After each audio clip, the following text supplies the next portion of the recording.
Welcome to the AT Center at TCNJ. My name is Vanessa Lombardo, and we are excited to bring you this AAC webinar series. Our second session is titled The Role of AAC in Supporting Language Development. This webinar is presented by Sarah Brown, a New Jersey licensed and ASHA certified speech and language pathologist specializing in augmentative and alternative communication. These webinars are made possible through our partnership with the New Jersey Department of Education, Office of Special Education. The statement issued by our guest presenters do not reflect the stance of the NJDOE OSE. Please use your professional judgment when implementing strategies and resources within your practice. To learn more about the professional development opportunities offered by the AT Center at TCNJ, please visit us at atcenter.tcnj.edu. Good evening, everyone, and welcome to the role of AAC in supporting language development. My name is Sarah Brown, and I will be presenting tonight.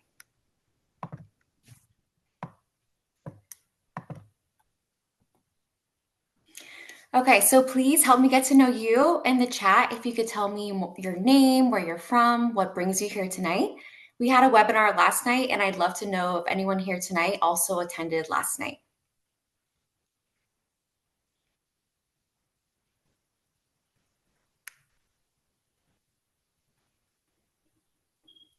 Let's pull up my chat so I can see.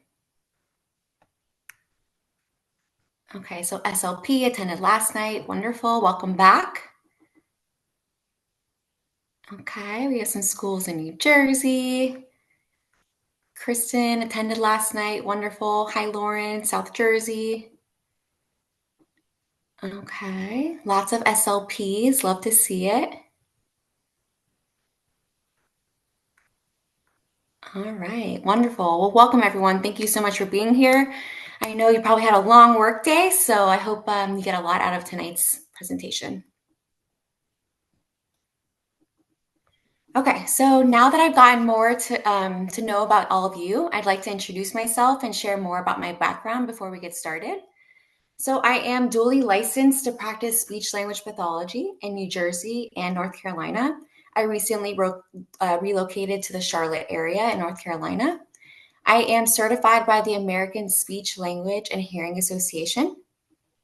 I've presented statewide on AAC to various schools and universities, and I am a member of the New Jersey Speech and Hearing Association, as well as the North Carolina Speech and Hearing Association.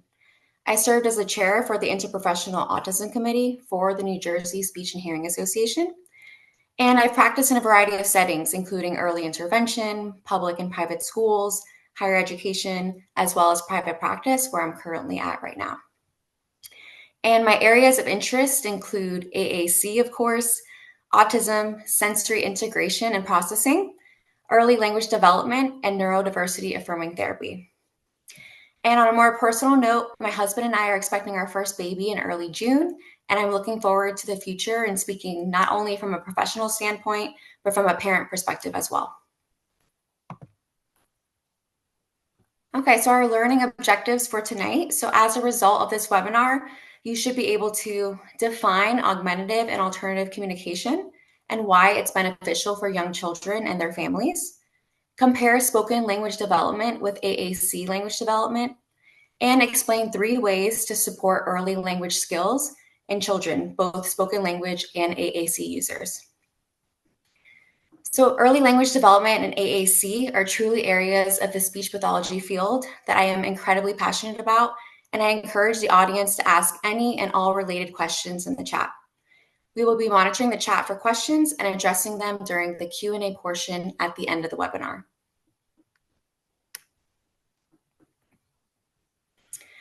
So just a quick and important note on language and terminology. So during this presentation, you may hear the term AAC user based on feedback from AAC users that this is a preferred term.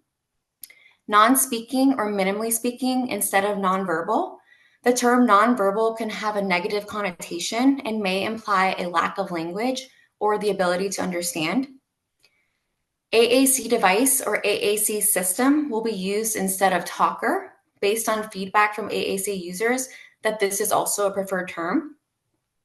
And generally, when speaking to a group or presenting, I will defer to using identity first based language based on the preferences of many autistic adults, meaning I will say autistic person instead of person with autism. But when working one-on-one with students or their families, I will ask what they prefer.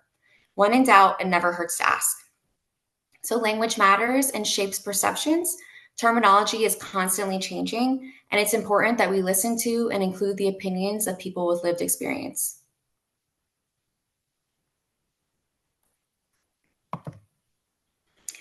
So what is AAC? AAC stands for Augmentative and Alternative Communication. It refers to tools and strategies that can enhance speech or provide a completely different means of communication.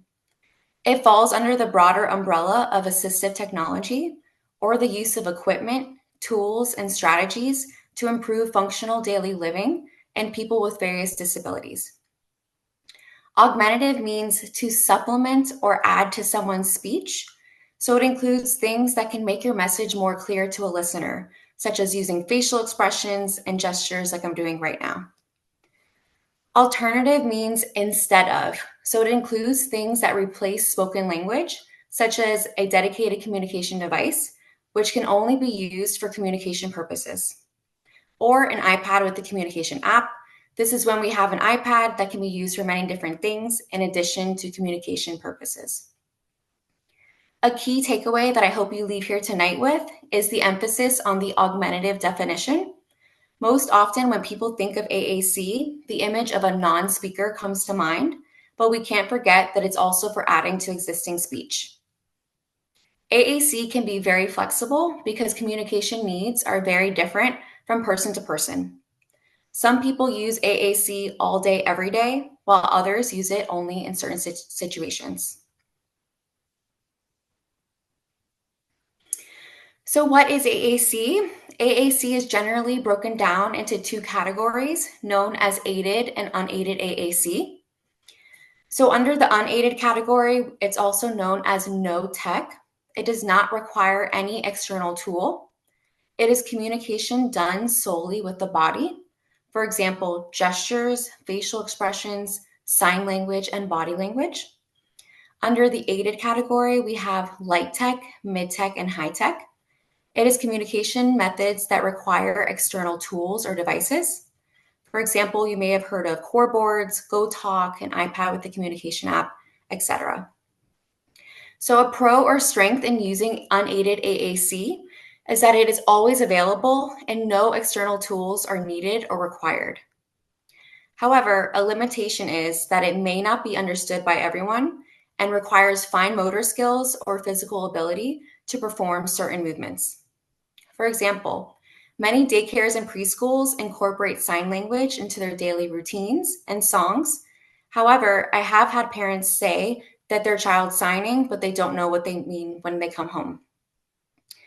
A pro in using aided AAC, depending on the type, generally is that they can be personalized and portable. A con or limitation is that some forms can be expensive, need charging or a power source. Also, ongoing training and technical support may be required. If you're interested in learning more about the various types of AAC in more depth, make sure to register for the webinar titled Types of AAC and How to Acquire It on May 21st.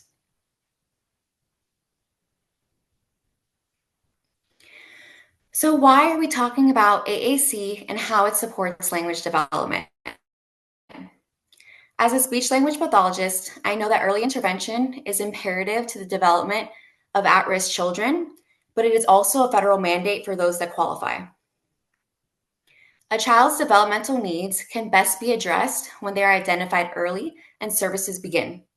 We have shifted away from the wait-and-see approach because we know that many children do not outgrow delays in speech and language without specific and targeted intervention. Research shows that AAC is effective in developing functional communication for infants and toddlers with limited communication skills. Despite this, studies also show that AAC continues to be underused in early intervention. Many providers report focusing on skill development, such as targeting certain speech sounds and vocalizations with toddlers aged 12 to 24 months, and do not introduce AAC. If AAC is introduced, it's often much later and done so in a hierarchy, meaning children typically have to show certain prerequisite skills to be able to gain access to high-tech devices or more robust communication. This may seem like a reasonable approach. However, in doing so, we are significantly limiting language development for a child struggling to communicate.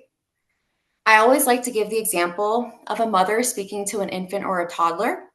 A mother will ask questions, carry on conversations, and reference objects and people well before an infant demonstrates that they're able to understand. This is how language grows and develops. By presuming competence, we show beginning AAC users that we believe in them and their ability to learn, regardless of current skills, diagnosis, or perceived level of impairment. Tonight, I hope this presentation serves to help bridge the gap between research and clinical practice so that we can provide children with complex communication needs earlier access to AAC that is fundamental in developing language, literacy, cognitive, and communication skills.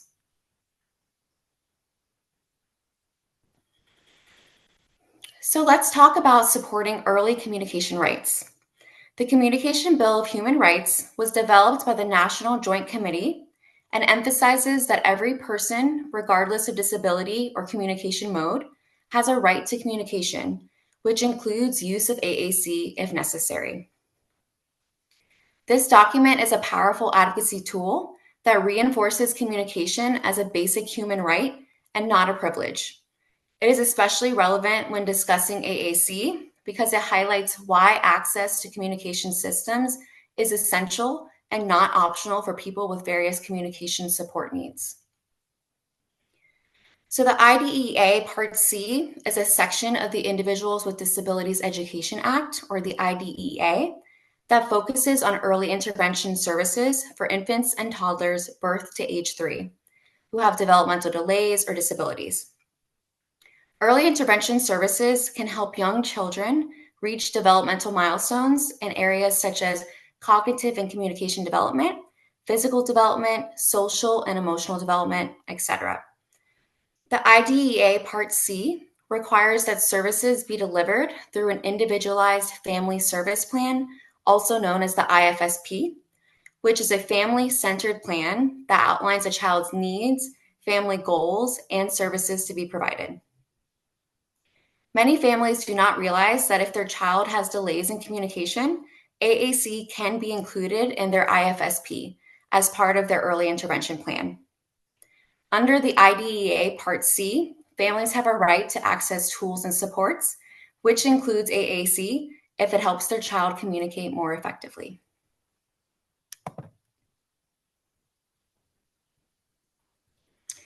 So, speech and language milestones. Most of you here tonight have likely heard of developmental milestones, especially if you're a parent. Developmental milestones can be defined as skills that research tells us 75% or more of children can be expected to have mastered by certain ages. They are not a diagnostic tool or blueprint, but more of a guide and a way to be familiar with what to expect as your child grows and develops. They are also meant to be used to initiate conversations with your doctor and seeking services or to make certain referrals. It's important to note that each child is unique and may exceed these milestones at younger ages, or the opposite, and may not reach each milestone until the end of their age range. I also want to highlight that milestones are designed to reflect how most children, often called the neuromajority, typically grow and learn. They reflect patterns seen in the majority of kids, but they don't capture every child's unique path, especially for those with different neurotypes. As a speech pathologist, I use milestones for many different purposes, including to educate families and school-based professionals, as we're doing here tonight. I also use them to help plan appropriate assessments and to track progress over time for children already in therapy. So on the left, let's go through some speech and language milestones that typically occur in the first 6 months of life. So from birth to 3 months, we'll see children will alert to sound, quiet or smiles when you talk, make sounds back and forth with you. They'll coo and goo. They'll make sounds that differ depending on when they're upset or happy. And they'll turn and look toward voices or people talking. From 4 to 6 months, we can see giggling and laughing, responding to facial expressions, as well as canonical and reduplicated babbling. And this is typically seen between 6 and 10 months. The American Speech and Hearing Association considers this a significant milestone for speech development. Canonical babbling is when an infant will produce long strings of the same sounds, such as ma, ma, ma, ma, ma, da, da, da, da, da. Research has shown that the onset of canonical babbling after 10 months is a strong predictor of language delay or other developmental disability. So between 4 to 6 months, we should also be seeing infants looking at objects of interest and tracking with their eyes. They should react to noises from toys, and you will also see them blowing raspberries, which is an early form of vocal play. On the right, I have some language building strategies that parents and caregivers can do to support language development during the first 6 months of life.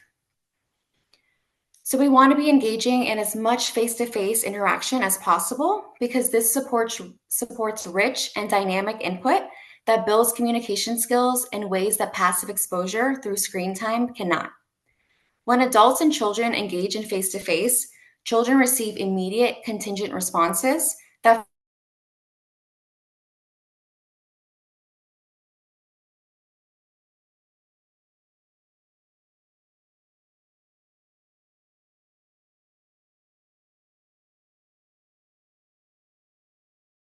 and later language outcomes. We want to be using infant-directed speech, previously known as motherese. We have shifted away from this term because the name suggested that only mothers, but any adult or caregiver can.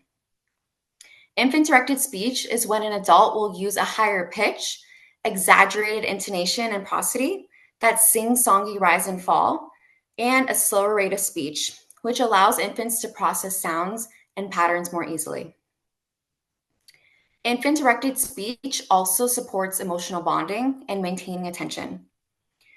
Responding right away to your baby's sounds and body language reinforces communication attempts, as I mentioned before, with engaging in face-to-face interaction. This creates a serve and return dynamic that is essential for building neural pathways for language. It may feel a bit crazy or unnatural at first, but one of my top suggestions for supporting speech and language at home with young children is to narrate your day and activities as you do them.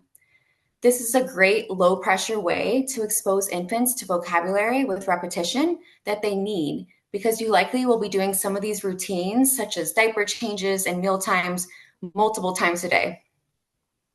Singing and use of rhymes is not just a cute and entertaining activity for infants, but is actually a way to work on many different early language skills, such as vocabulary. The repetition used in songs helps young children learn new words and how they're used in context. Use of songs and rhymes can also support early social skills like turn-taking and listening. Many songs and rhymes involve movement like clapping, dancing, or finger play, which is also great for developing fine and gross motor coordination. And lastly, use of exaggerated facial expressions and gestures, smiling and animated faces, can help infants connect words with emotions and actions. This by no means is an exhaustive list, but a great starting place for supporting speech and language from birth through 6 months.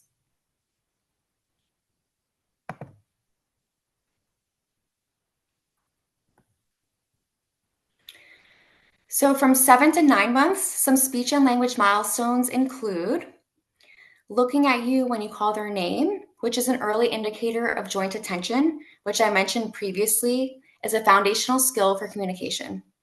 When a baby responds to their name, it shows that they are tuning into social cues and beginning to recognize themselves as a person being spoken to. This is a stepping stone to understanding language and engaging in back and forth interactions, which are essential for both receptive and expressive communication. You should also see that they stop for a moment when you say no. This does not necessarily mean that they will listen, but they should stop when they hear you say no. And then between 7 to 9 months, infants will look for loved ones when they're upset. Variegated babbling will emerge, and this type of babbling includes different consonant and vowel combinations, including which shows that they're growing their oral motor coordination and the brain's readiness for producing speech. Variegated babbling is more complex than reduplicated babbling that we discussed earlier tonight, which consists of the repetitive same consonant vowel combinations. So if you recall, reduplicated babbling may sound like ma, ma, ma, ma, ma, but variegated may sound something like ma, bi, da, di. You will also see babies in this age group pushing away unwanted objects. And while this may seem like a behavior more than communication, it's actually a clear way of saying no. Before babies have words, they use gestures and actions to express intent. Pointing, waving, showing, and giving objects are powerful pre-linguistic gestures. Pointing and showing initiates shared attention, which leads to early word learning. A child pointing to a dog and hearing, "That's a dog," is actively building word associations. Gestures such as these are strong predictors of future vocabulary development and are especially important for identifying children who may need AAC or early support if these gestures do not emerge. So jargon refers to a stage when infants will produce long strings of babbling in a way that sounds like real conversation. They use intonation, rhythm, pauses, and speech-like sounds without using real words yet. The progression of babbling leading up to jargon is important because it's practice for real speech. If you think about it, this makes sense because infants need time to practice vocalizations and produce individual sounds prior to saying words. We can't just jump straight to producing words. This is also important to keep in mind when we discuss AAC with new learners. Oftentimes, new AAC users will babble and explore on their device, but it's seen as non-functional instead of a stage in language development. And lastly, around 12 months, we will see that many infants can say between 1 to 5 or more words.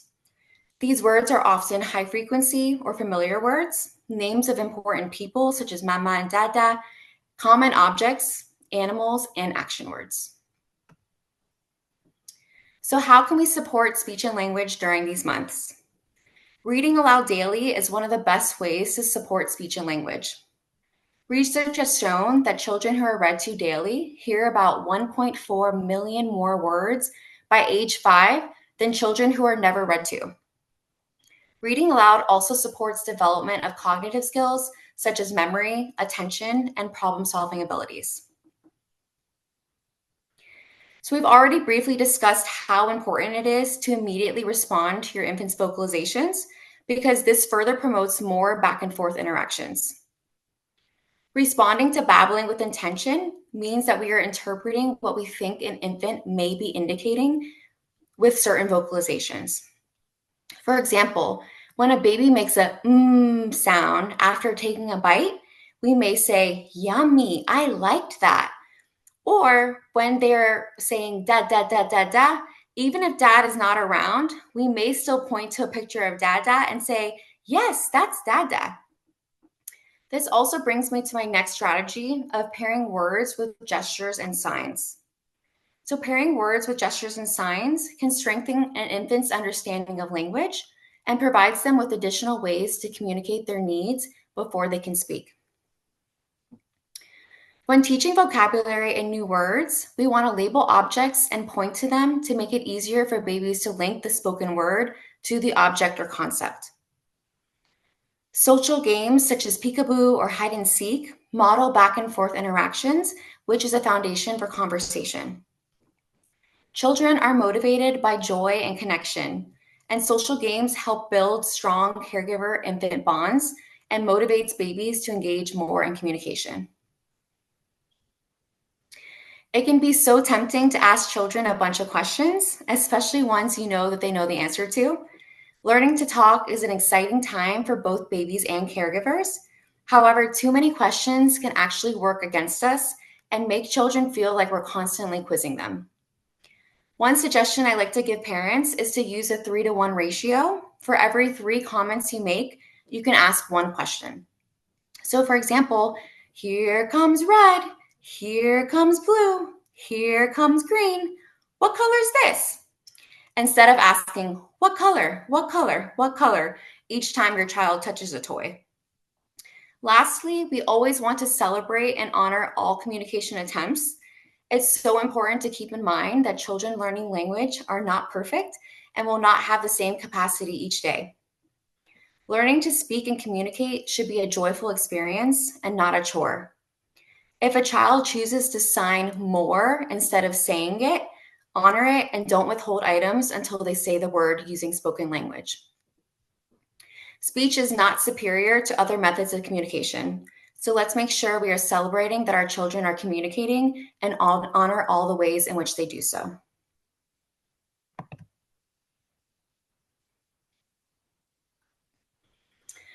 So now we're going to discuss language development with AAC.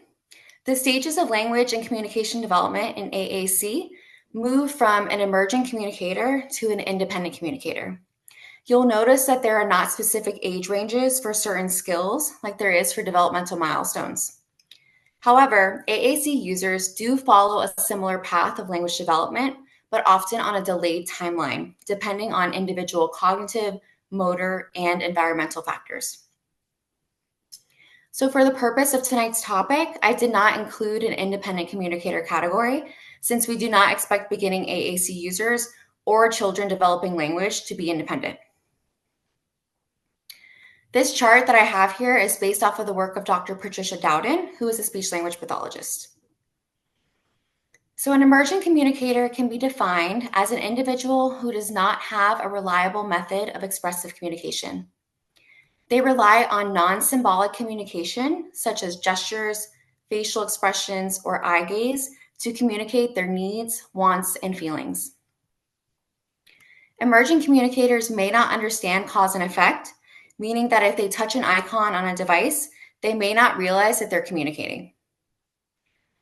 One goal working with emerging communicators is to recognize and respond to non-symbolic communication, much like how we do with infant vocalizations, that will help move a child towards symbolic communication. An example of this is a child crying when hungry, which is a form of non-symbolic communication that then moves towards selecting the icon eat on their device, which is symbolic communication. So non-symbolic means using the body or natural actions. It is communication that does not use symbols and is based on behavior and context. Adults in the child's life will learn what their behavior means by observing closely. Symbolic communication uses symbols to represent ideas or words. It also allows communicators to express things beyond the here and now. So additionally, emerging communicators may begin to show interest in a communication partner. This may be with their gaze or body positioning. They may begin to babble and explore on their device, just as infants babble prior to using words with intention. AAC users also need to babble and explore on their device. This may look like a child pressing an icon repeatedly over and over again, or pressing random buttons. An emerging communicator may also begin to gaze at a device while a communication partner is using it to model language. Our next stage is the context-dependent communicator, also known as the wants and needs communicator. A child in this stage has symbolic communication established, meaning that they are able to use symbols intentionally that stand for something else. However, in this stage, vocabulary is limited to specific contexts and partners. This is the stage that we typically see children making requests, but often get stuck here because other communication functions or reasons to communicate are not being modeled or shown to the AAC user. So how can we support speech and language development using AAC? So we want to begin trialing and incorporating AAC. You don't have to wait for an official diagnosis or device to start incorporating AAC. We can start with light tech tools such as core boards, choice boards, even laminated visuals. The key is to get communication started early, even if it's not perfect. Early exposure builds familiarity and shows the child that communication has power and purpose. We want to be detectives and pay close attention to all behavior. Oftentimes, emerging communicators will communicate through looks, gestures, or even behaviors that may seem unrelated, like dropping a toy or pulling away. Our job is to be curious and not corrective. Think, what are they trying to tell me before assuming non-compliance? Behavior is often the earliest and most consistent form of communication. We want to respond to all communication attempts as meaningful, even if it may not be. Even if a child accidentally hits the cookie button when they meant help, respond with intention. Oh, you said cookie. Maybe you want a snack, or were you trying to say something else? This shows them that their attempts matter and keeps the interaction going instead of shutting it down. I gave this example yesterday, but I previously worked with an amazing teacher who always responded to her students' communication attempts. This particular student had navigated to a condiment page and persistently selected olives, even though dad had never sent in olives before in his lunch and stated or never said that he liked them. She brought them in the next day, and he did, in fact, love olives and wanted them. An additional way we can support language development with emerging AAC users is to observe likes and interests and start modeling these words using AAC. Just like any child developing language, they are much more likely to engage with words that are meaningful to them. So when we connect AAC to their passions, we create motivation, and motivation is the engine for learning. AAC should be accessible at all times. It isn't just for speech sessions or structured academic time. It should be available during play, meals, transitions, and downtime. Just like children using spoken language who always have their voices, AAC users should always have access to theirs.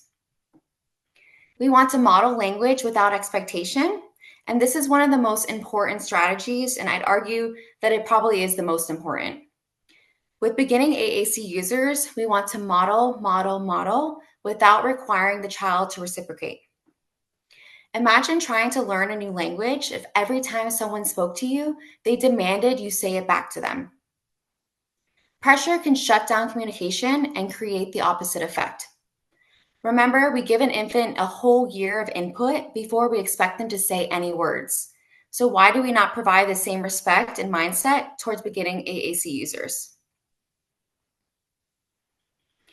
So now that we have just discussed modeling without expectation, we want to also model a variety of communication functions, not just requests. Many well-intentioned adults and communication partners will focus on requesting, I want, cookies, goldfish, etc. But emerging and context-dependent communicators need to be exposed to other reasons we communicate, such as to greet, comment, protest, ask questions, etc. Language is more than getting needs met. It's about connecting with others. We also want to incorporate activities to build literacy skills and not wait until the AAC user is independent or communicating proficiently before doing so. Again, thinking about infants and how we read and expose them to a variety of early literacy activities prior to them being able to expressively communicate with us. We want to do the same for AAC users. Lastly, we should be incorporating both core and fringe vocabulary. Core vocabulary refers to a small set of high-frequency words that make up the majority of what we say in everyday communication. For example, words such as go, want, stop, and more. And fringe vocabulary consists of lower frequency words that are specific to particular activities, such as dinosaur, pumpkin, or cookie. AAC users should have access to a mix of both core and fringe vocabulary to support speech and language development. So that was a lot of information to digest. So let's break up this presentation with a short video from one of my AAC sessions. I would like to see what you noticed without me explaining first. but all I want to say is that you can't see me, but I am modeling on his device in the corner. So let's go ahead and watch.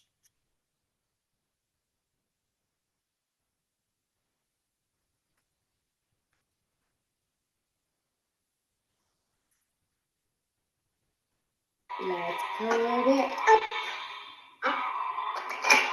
Let's put it up, up.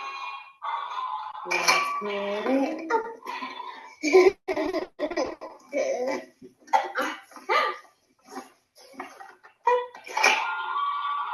Let's put it up, up.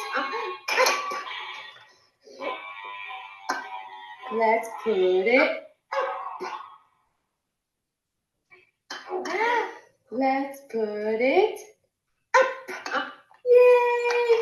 And fall. And fall. Oh, up again. Down.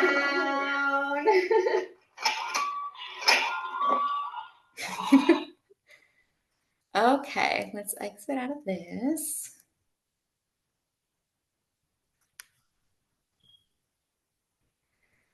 Okay, so in the chat, if you could tell me some things that you noticed from this short clip, I'd love to hear your thoughts.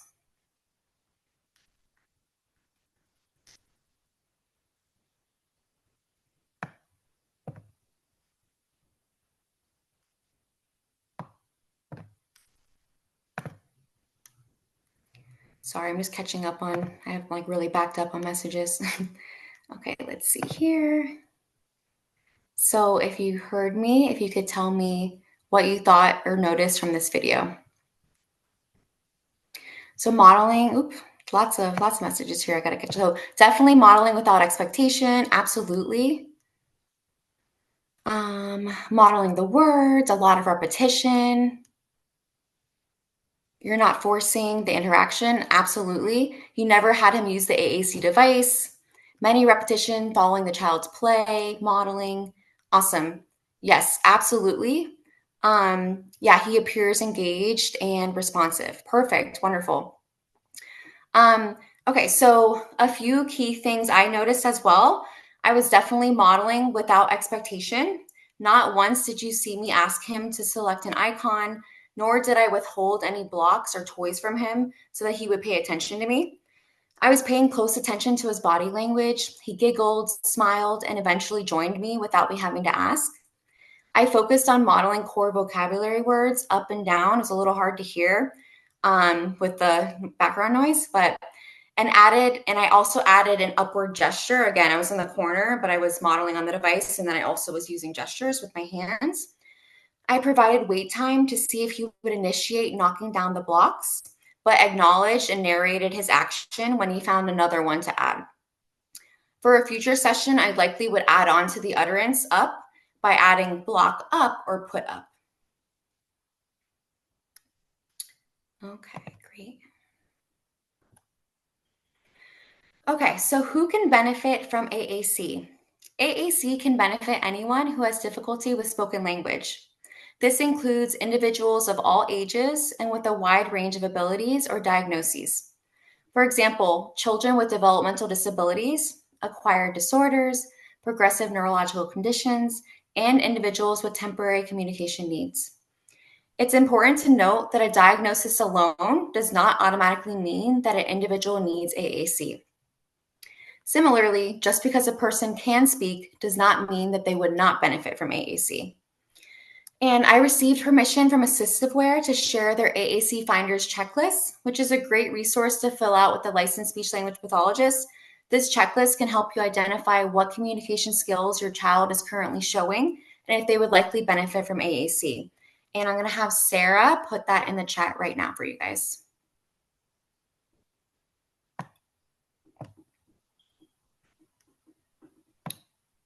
Okay, perfect. So if you happen to have attended last night's webinar, I gave examples of populations that could benefit from AAC with an emphasis on how it could support various diagnoses of all ages.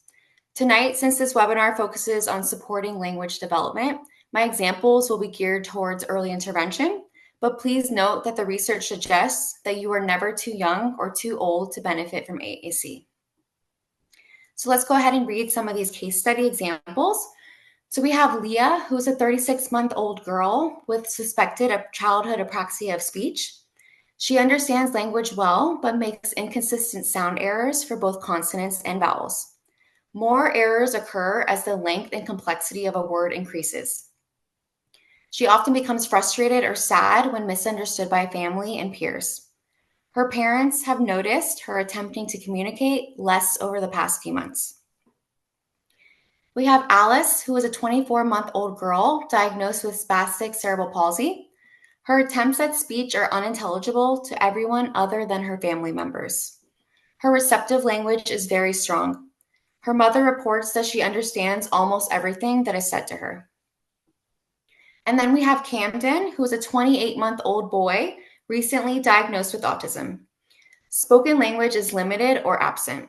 At times, he produces vocalizations, but they are not consistently used to communicate needs, wants, or ideas. He often relies on leading an adult to an object or crying to gain attention or request items. So all of these examples are great candidates for AAC because they each are in a critical window of language development. If you recall the statistic from earlier tonight, that many practitioners report that they did not think to introduce AAC until a child was over 2 years old. Each of these children are already 2 or older, so in a perfect world, I would have suggested AAC already. Although we can't always tell whether or not a child will need AAC based on their diagnosis alone, it is something that I think is important to keep in mind. My rationale for introducing AAC as early as possible for Alice and Camden is that they both have a diagnosis that is known to significantly impact speech development. In Leah's case, she has a suspected diagnosis of a motor speech disorder, which requires a different approach using the principles of motor learning. However, at this age, we really need to shift our focus from speech to promoting overall language development and communication. We never want a child to become so frustrated and discouraged that they start to communicate less because of it.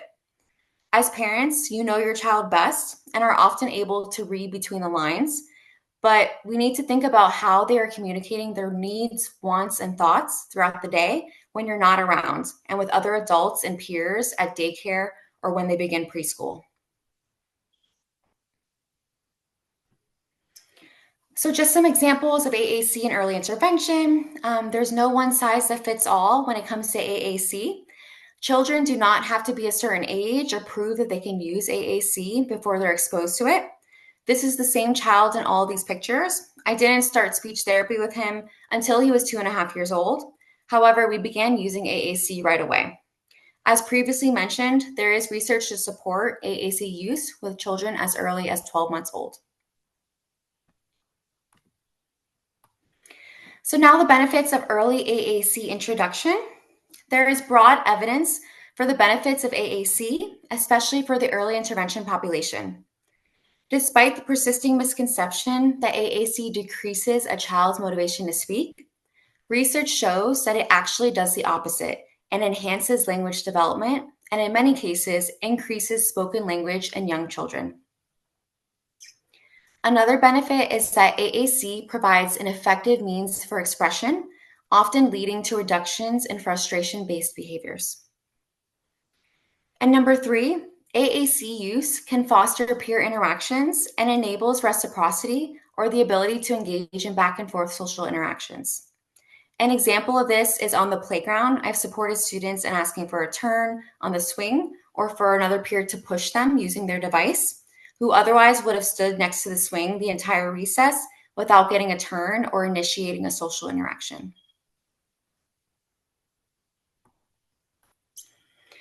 So some additional benefits, studies by Light and McNaughton, as well as Copenhaver and Erickson, show that AAC use improves vocabulary, print awareness, and narrative skills, which are key areas for early literacy and academic readiness. And number 5, introducing AAC early not only supports the child, but also empowers families by providing them with tools and strategies to communicate more effectively.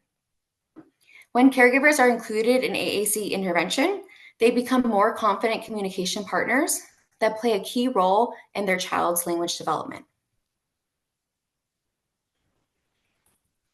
So some barriers to early AAC implementation.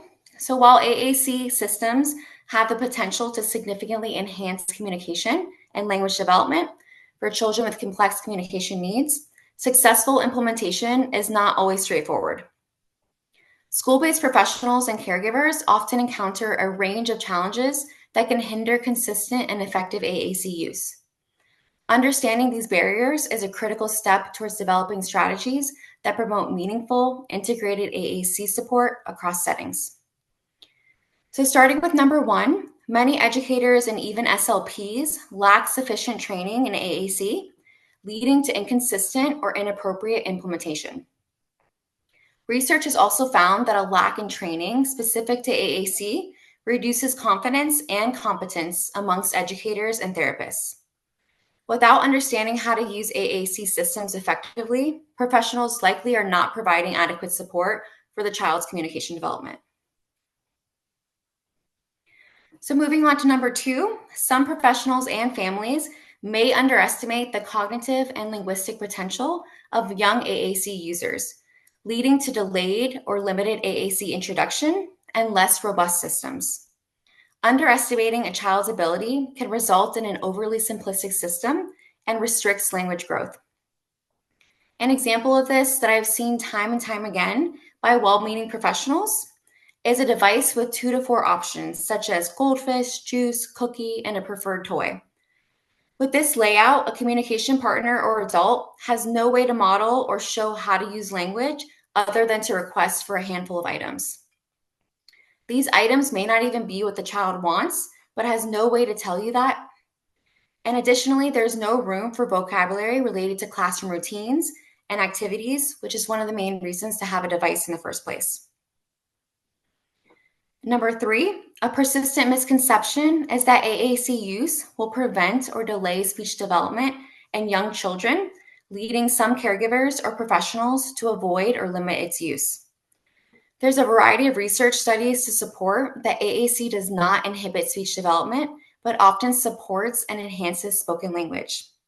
Additionally, AAC has been found to promote both receptive and expressive language skills in toddlers and with developmental delays. So some additional barriers to AAC implementation. Number four, financial, geographical, and systemic barriers can prevent families from accessing high-quality AAC systems and professional support, particularly in underserved communities. Research by Bailey et al. Pointed out disparities in access to AAC services based on socioeconomic status and geographic location. As I mentioned previously, not all speech therapists receive adequate training in AAC, which can present a barrier if you're in an area with a shortage of therapists. High-tech AAC can also be very expensive.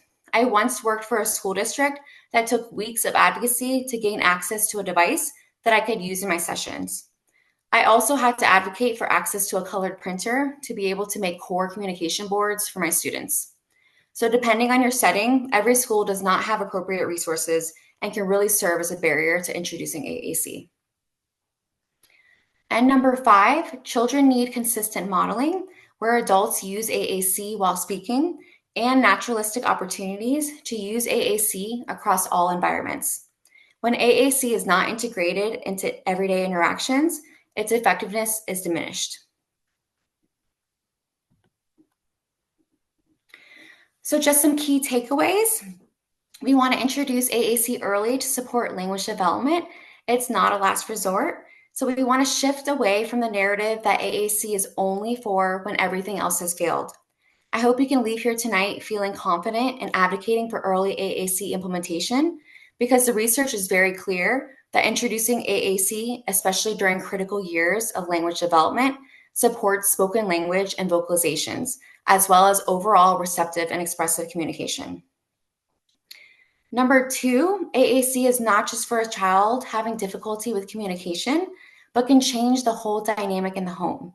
Parents report feeling more confident knowing that their child has an additional way to express needs and thoughts. Siblings and caregivers can build more connections and engage more meaningfully instead of guessing or relying on behavior. And number three, there are no prerequisites to using AAC. A child does not have to prove that they are ready for AAC. They don't need to have a certain cognitive level, be of a certain age, diagnosis, or have certain motor skills. If communication is difficult, they qualify. We presume competence and provide access because communication is a human right and not something to be earned. So I'll leave you here with this quote. The reality is that it's never too early to incorporate AAC into language and communication intervention for the young child with a significant communication disability. And just want to talk about some upcoming webinars coming up. So we have integrating AAC into daily routines on 428, AAC in the inclusive classroom on 429, types of AAC and how to acquire it on 521, and augmentative and alternative communication best practice on 522. We do have a survey that will be going out after the presentation, or I think it may have gone out in the link already or in the chat already. Your feedback is greatly appreciated and helps me improve for future presentations. Once you complete this, you'll receive a certificate of completion for attending tonight's webinar. And if you have additional questions after the Q&A segment or would like to get in touch with me, here's my email. Please feel free to message me. And then there's also the link to my speech therapy account, Lips to Language. Thank you so much, Sarah. No problem. I can monitor the chat and send you any questions that everyone has. Perfect.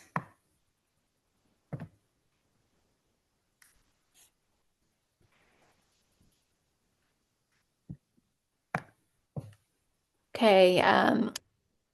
Is it best? Oops. Is it best to focus on using one mode of communication at a time, example AAC, or a combination such as total communication? That's a really great question. And I think it was previously thought that, especially depending on the user, that we should put all our energy into one form of communication. But now we're noticing that, sometimes, especially like no AAC is perfect. So let's say we put all our energy into using a device and the device is dead one day, or, the student accidentally drops in the pool or something like that. So a total communication approach is best because that way a student has like another option when their device, or let's say their core board gets ripped or something like that. So a total communication approach is best practice. Great. Next question comes from Kristen. Should we start with just core language or pair core language and fringe right away?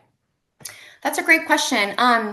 It depends on the user, but the research supports not just doing one or the other. I know in my video example, I was only doing core, but you want to be modeling a variety of language throughout the day. So I really like pairing the core and the fringe because I think it provides that context. So the best practice is to be modeling both core and fringe. Thank you. Next question is from Jess. What's the best way to start AAC usage when the child is very behavioral? Is it better to start with low tech in case he throws the device? So I'm so happy you asked that question because that is one that I've gotten a lot and I've actually experienced a lot as well. There's not a simple answer to this, but I do know that there's no research that says that we should, if a child's behavioral, you have to start here. Obviously, we need to be more careful when we know that they are having those behaviors because I have had students that maybe injured themselves or other students when they are holding something heavy like that. But I've also had students that they really were at that robust language level and, speaking in sentences. So it's not appropriate to like block their access to language because they're having behaviors. And in my experience, having that access to robust language does help reduce their frustrations. I think you just have to be a little creative of, when they're holding it. And I would say being more aware of their precursors. And when I see that they may be about to have a behavior, being more cautious about where the device is or anything around them that could be thrown or injure themselves or other people. That's great advice. Jenny wants to know, would you start integrating AAC in the same way with an older student who has never had AAC before? Absolutely. So that's something I think a lot of people, like when older students get their devices, I think some of my examples, we, for some reason, view them as an older student and not a student that is at that early language learning level. Of course, we want to always tailor the device and make it appropriate to, their interests and wants and things like that. But yeah, you absolutely do start, it's like a new language to them. So just because they're 13 or 15 doesn't mean we skip to sentences and don't provide them the same opportunity to babble and learn those individual words like we would a younger child. Great. The next question is, other than these great slides, are there any other helpful websites or information, for example, handouts for parents for early AAC implementation who may be feeling weary about AAC? Absolutely. I love Assistiveware. They have so many free handouts. And they're also very helpful too. If you message them and say like, hey, like, do you have a handout on this? Like I couldn't find this. They're very helpful.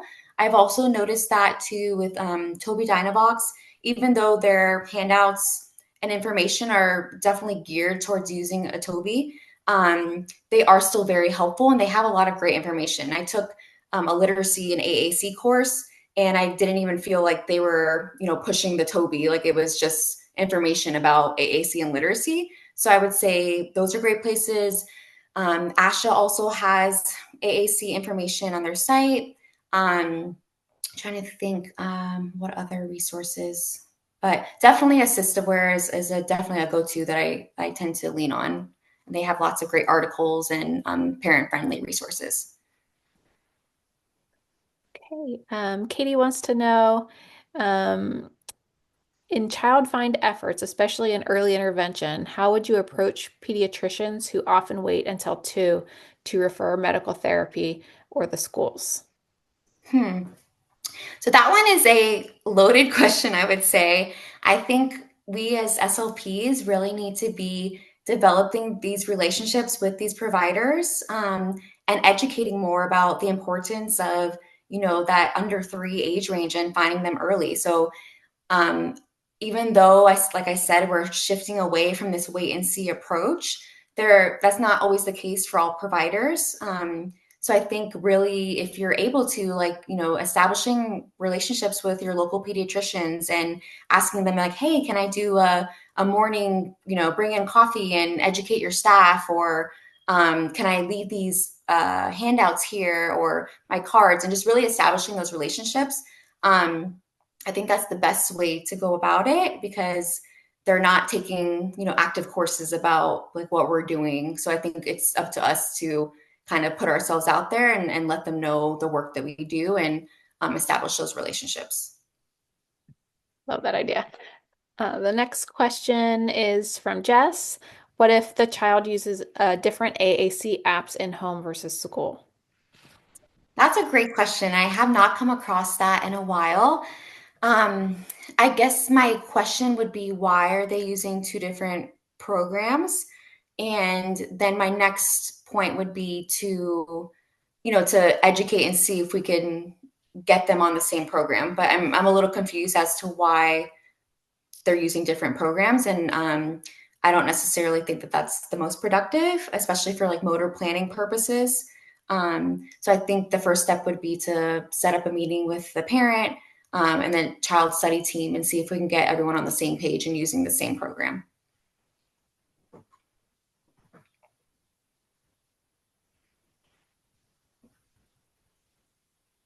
What other questions do we have for Sarah?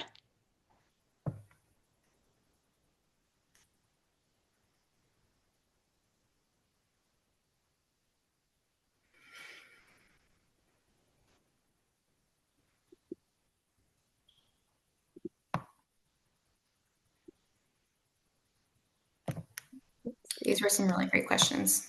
They were great questions. If anyone thinks of any questions, feel free to stay on and ask Sarah. We wanted to thank Sarah so much for a great presentation. We're looking forward to our next presentation, which is happening live on Monday, this coming Monday, April 28th at 7 p.m. My name is Madison Bronstein, and I'm an assistive technology specialist at the AT Center at the College of New Jersey. And we're so glad you were able to join us this evening for this webinar. I'm going to pop the evaluation survey into the chat, as well as at the end of the slide deck. And you can complete that short evaluation. And for the title of the event, you can put the title of this presentation, the role of AAC in supporting language development. Once you complete the survey, we'll be able to send you the CEUs as well as a certificate next week at the end of the week. I think I do see one more question from Jenny Polson. Oh, yes, I see it here. For modeling, do we one up the child, as in if they use one word, do we model 2 words? Yeah, so that's a great strategy. And I think you obviously want to use your clinical judgment. So for example, in the video that I showed you, my student needs a lot of repetition with that one word. So sometimes I'll focus that day on really like repeating that word. And then depending on the situation, like maybe later on after I've gotten a lot of modeling in, I will do that one-up strategy. But yes, that is absolutely a great strategy to use, especially if a student is consistently using one word in a variety of communication functions. We always want to kind of be one step ahead of them and modeling that next step. So yes, absolutely.